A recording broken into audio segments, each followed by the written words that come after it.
Hi, I'm Matt Call with Operations, Great Basin Team 1. We're here on the Mount Hood National Forest on the Camp Creek fire. We've got a new IR flight, but we're still sitting just under 2,000 acres. It's August 31st. I don't know if I said that. So our acreage hasn't changed a whole lot, but we still do have a fire out there. So I'm going to explain what we're doing with the fire, and I'm going to start outside, and then I'm going to work inside to actually what's happening close to the fire. So I'll step back from the map a little bit. The fire's here in the Bull Run watershed, and for some context, we've got the Highway 26, we've got the towns of Furwood, and then here we have Sandy, and then Portland's here off to the left. And this is the Portland watershed.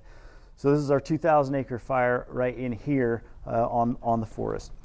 So large picture, what we're doing to protect these communities is we have what's called a structure protection group specialist, and what he's doing is he's supervising some people and helping make a plan by coordinating with all of the fire districts, the fire departments, and law enforcement to come up with plans in case this fire should cross this road. What's the next step? Well, do we start evacuating? What would cause that evacuation? And if we get to the point where we would need to start evacuating communities or protecting structures, he knows where all those structures are, what they look like, and what fuel mitigations we can do, what protections we can put in place where we might need to use the aircraft to help protect those communities. He's also worked quite a bit with Portland on the water treatment facility, and they already have protections in place, meaning they have removed fuels from out around the plant, and they've tried to limit the impact of the fire if the fire should get close to that. All those protection elements are in place, and what that looks like is they've removed fuels from around the buildings, they've put hoses on the ground, they've put sprinkler kits around to keep all of those, the vegetation around wet, and then taken down hazard trees that would have the potential of falling on the structures. So all that is happening outside on the periphery. So we're looking at 1 mile, 2 mile, 3 mile, 4 miles, 5 miles, 6 miles out is kind of where his scope is right now. The next layer in would be what we call our contingency group. Currently, he's working on protecting the Brightwood communication towers. There's at least 3 sites up there. They've got one of those done, and they're doing that same kind of mitigation work. They remove the brush, remove any hazard trees. Basically, what the goal is they try to make it so if the fire comes close to those buildings, it doesn't affect them, doesn't burn the buildings, no trees fall on them. So that'll take probably another day or so working up there.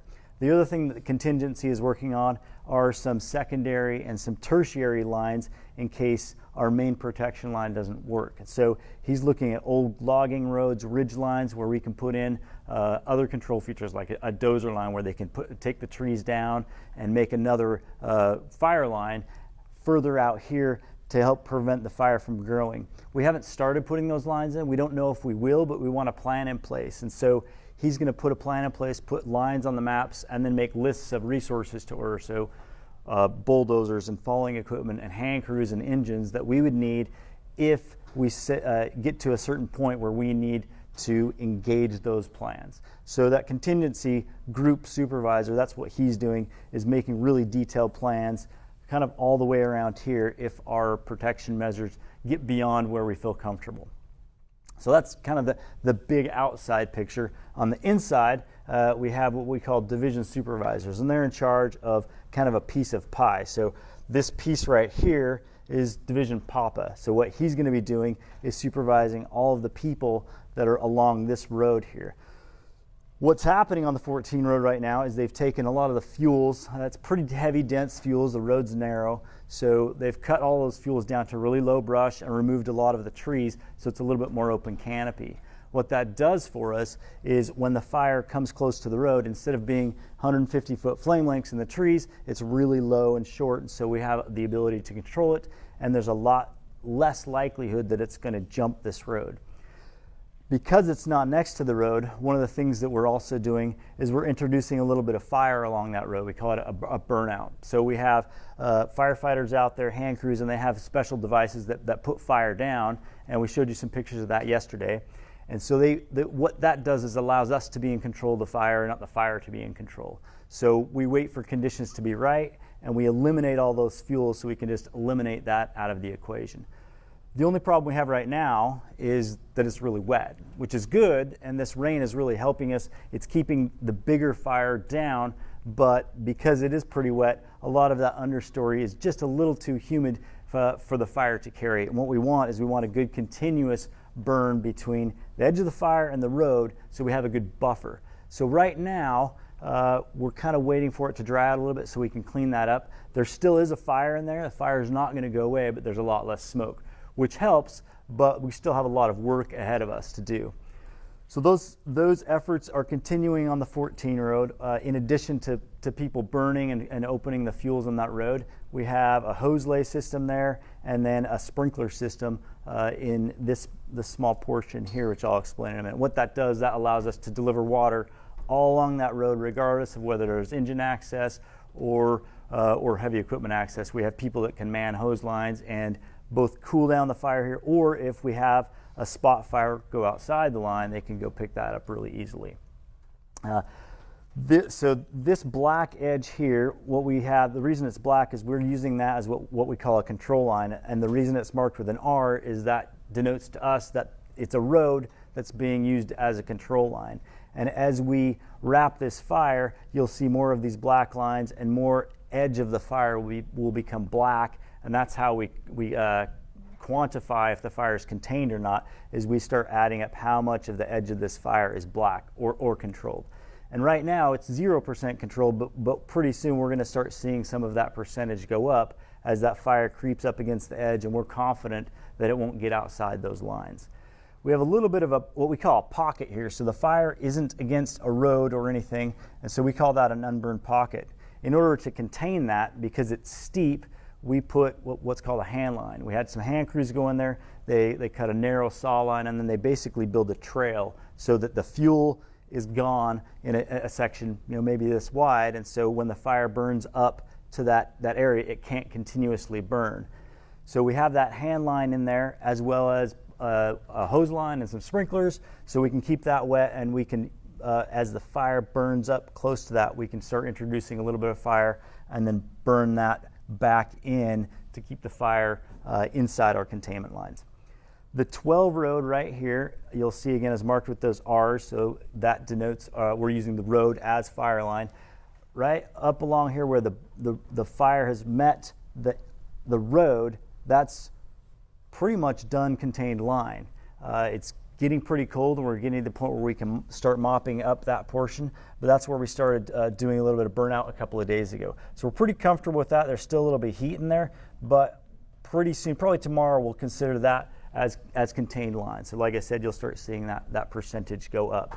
That firing continued up here, and this road is all prepped, just like the 14, where they've removed those fuels, and they'll continue that firing operation as weather allows, with the goal of closing that gap so that all the screen goes away and it's red, and then we have a nice tight black edge, and we're confident the fire won't jump out of there.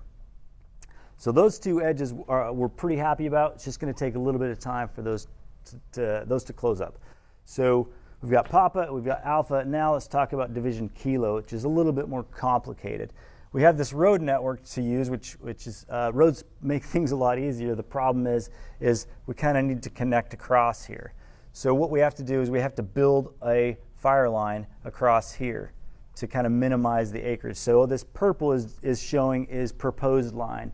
So we have a combination of a dozer line or machine line, which is the M, and then some hand lines, so a hand crew will put in. And the difference is that of those two is based on the terrain and the fuels and what equipment we can use to get in there. So on this bottom half, we're able to get some bulldozers in and some logging equipment to open that canopy up, remove the fuels. The terrain on this upper end between here and here is a little bit more complicated, a little bit steeper, so we've used a hand crew to go in there and put a hand line in. Once that line is open, so trees are open and we've created kind of a small pathway in the fuels, then we're going to dig down to what we call mineral soil, and then we're going to plumb it, put a hose lay in there, and then we'll start mopping that up. The nice thing about this edge is it's really close to the edge of the fire, so what we call that is direct, right on the edge, as opposed to going clear out here indirect.